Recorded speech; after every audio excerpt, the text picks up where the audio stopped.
Hello everyone, কী অবস্থা সবার? আচ্ছা, আমরা তো অনেকেই মোবাইল ব্যবহার করছি, তাই না? যে আমরা নতুন একটি মোবাইল কিনেছি, অনেকে আবার সেই মোবাইলটা কিন্তু বেশ কিছুদিন ধরে ব্যবহার করছি।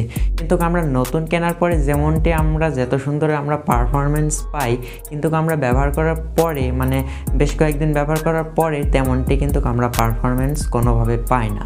সো ভিউয়ার্স, আমি আজকের ভিডিওতে দেখাতে চলেছি যে আপনি কিভাবে আপনার মোবাইলটাকে সেই আগের মতো পারফরমেন্স করতে পারবেন। অর্থাৎ আপনার মোবাইলে যদি কোনো হ্যাং সমস্যা থাকে বা খারাপ যদি পারফরমেন্স দেয়, তাহলে আপনি আজকে এই ভিডিওটি দেখুন, আপনি নিশ্চয়ই উপকারিতা পাবেন।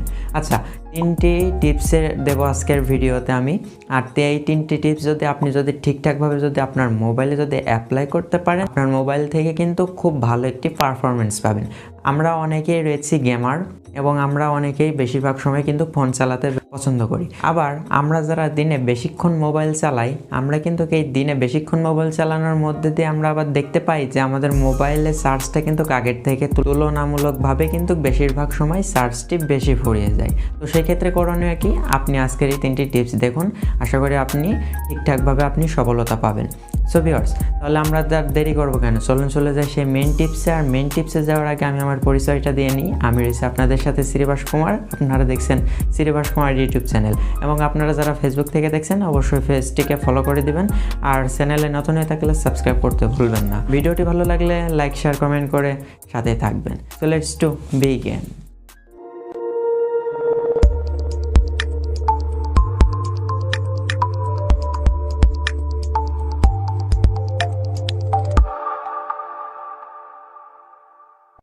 Tips number 1। টিপস নাম্বারের 1-এর সেটিংসটি কিন্তু খুবই গুরুত্বপূর্ণ। আমাদের এই সেটিংসটা কিন্তু খুবই ভালোভাবে করা লাগবে আমাদের মোবাইলে আগের থেকে ভালো পারফরমেন্স পাওয়ার জন্য। আচ্ছা, সেই জন্য আমাদের কি করতে হবে? অবশ্যই আমাদের মোবাইলে যে সেটিং অ্যাপ্লিকেশনটি রয়েছে সেটির ভিতরে আমরা চলে যাব। তো অবশ্যই আপনারা আপনাদের মোবাইলের সেটিংসটি ওপেন করে নেবেন। ওপেন করার পরে এখান থেকে আপনি খুঁজে বের করবেন অ্যাবাউট ডিভাইস। তো এখান থেকে দেখতে পাচ্ছেন আমি চলে এসেছি আমার অ্যাবাউট ডিভাইসের সেকশনে, এবং আমরা এই অ্যাবাউট ডিভাইসের ভিতরে প্রবেশ করার পরে আমরা এখান থেকে খুঁজে বার করব ভার্সন নামে একটি অপশন, যা এই অপশনটি কিন্তু আপনাদের সবার ফোনে থাকবে। অবশ্যই আপনারা এই ভার্সনের উপরে ক্লিক করবেন। ক্লিক করার পরে এখান থেকে বিল্ড নাম্বারে চলে আসবেন। একদম প্রথমে দেখতে পাচ্ছেন বিল্ড নাম্বার, এইখানে আপনি 7বার ট্যাপ করবেন। মনে রাখবেন 7বার ট্যাপ করবেন, তারপরে আমরা একটি ডেভেলপার অপশন পেয়ে যাব। আচ্ছা, 7বার ট্যাপ করার পরে আমরা ডেভেলপার অপশনটি পেয়ে গেছি। তারপরে ডেভেলপার অপশনটি আমরা কোথায় পাবো?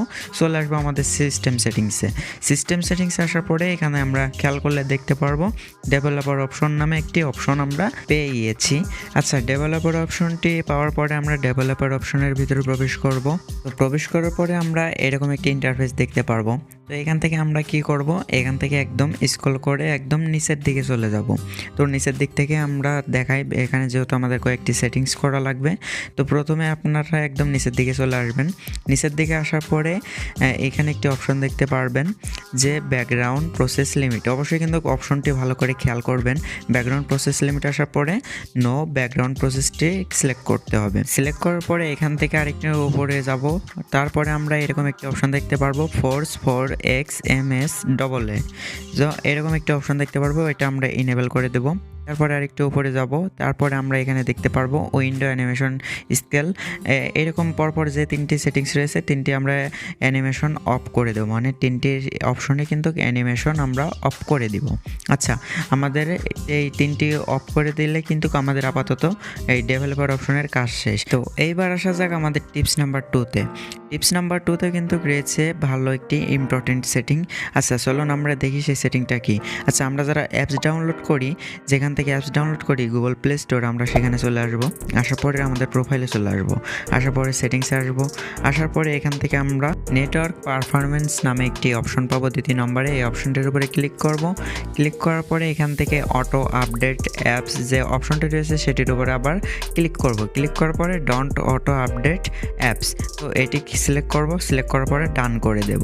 আচ্ছা, এটা করলে আমাদের মোবাইলে কিন্তু অটোমেটিকলি অ্যাপস আপডেট হবে না। আর এটি করলে কিন্তু আমাদের মোবাইলটা কিন্তু আগের তুলনায় বেশ ফাস্ট হয়ে যাবে। আচ্ছা, এবার আসা যাক টিপস নাম্বার 3-তে। আচ্ছা, টিপস নাম্বার 3-তে রয়েছে এটি কোনো সেটিংস নয়। আমি আপনাদের একটি বিষয় বলি, বর্তমান সময়ে কিন্তু আমরা ফেসবুক মেসেঞ্জারের মতো অ্যাপস কিন্তু আমরা সকলে ব্যবহার করি।